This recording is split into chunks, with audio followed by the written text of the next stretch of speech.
Carl Froch, WBA, IBF super middleweight champion, here at the final press conference for your fight with George Groves on Saturday. Great press conference, by the way, but what did you read into Groves' demeanour today? I read into the fact that he doesn't believe in himself, and for the first time, and I don't think he believes himself anyway.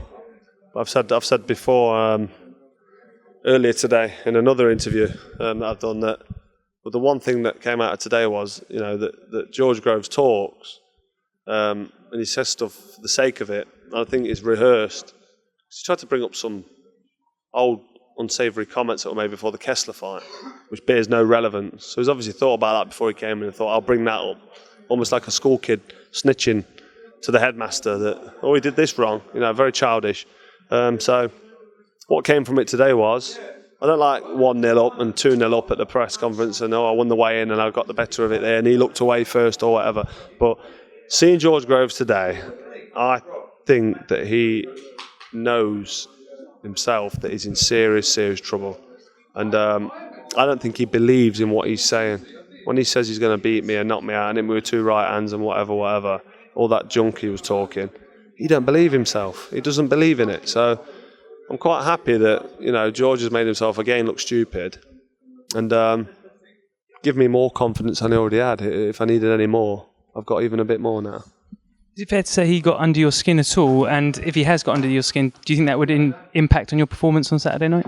If I was unprofessional, potentially. Has he got under my skin? Yeah, of course he's got under my skin a little bit. I don't like him now. I really don't like George Groves. I think he's a horrible person. Genuinely horrible. But I'm too experienced to let that affect me. And I've got too much of a good coach in my corner in Robert McCracken. I'm just not going to come out of my game plan's not going to move. It's going to be just concentrating from round 1 through to as long as the fight lasts, doing what I need to do, regardless of how much I don't like George Groves. I'm not going to look at his face when I'm fighting. I look at the gloves. That's what I do anyway. I look at the gloves, see what's coming at me. So as far as I'm concerned, I won't be in front of George Groves. I'll be in front of a world-class operator, and I'll be doing a world-class job, and that'll be more than enough to sort George Groves out. What's your sparring and preparation been like for this fight? Have you seen yourself, have you been outperforming yourself in this training camp? Because we know how meticulous you are in noting down your runs and your training, etc. How have they compared to, say, the Kessler fight or previous fights to that? Yeah, physically I'm there. I'm still there. My runs have been smack on. Sparring's been good. We've toned the sparring down a little bit for this one because I thought I did a little bit too much sparring for the last fight. I felt a little bit jaded going into the Kessler fight. But I threw 1,000 punches in the Kessler fight against a top level operator. So I'm in great shape. He's picked holes, and so has his trainer, Paddy Fitzpatrick, in some of your losses, both your losses, and a couple of the fights that you won, the Durrell fight and the Taylor fight. Now, he says he can exploit them. He's talked about, Taylor was very good behind the jab against you. Durrell's foot speed and hand speed bothered you a bit. But do you think he's actually good enough to step up and cause you problems with those things as well? Well, he's talking about Jermaine Taylor and Andre Durrell and Andre Ward, and he's not qualified to even be mentioned in the same breath as these natural, stylistic, gifted, talented boxers. He's not qualified to comment on them sort of fighters. So anything he says about them fighters in comparison to George Groves is totally irrelevant, and I'm not going to give it any credence by talking about it. And do you think yourself, when you were a younger fight, calling out Calzaghe, on the way up, trying to get your name out there, can you kind of see where he's coming from, or do you think he's overstepped the mark a bit with this fight? Well, when I called out Calzaghe, I was WBC number 1. George Groves is IBF number 5. So, there's a big difference there. Is he not the mandatory for your title? He's IBF number 5 and he's mandatory by default. Tell us how you're going to do it on Saturday night. How are you going to beat George Groves? I'm going to come to the centre of the ring. I'm going to land a double right hand. Then I'm going to get behind the jab.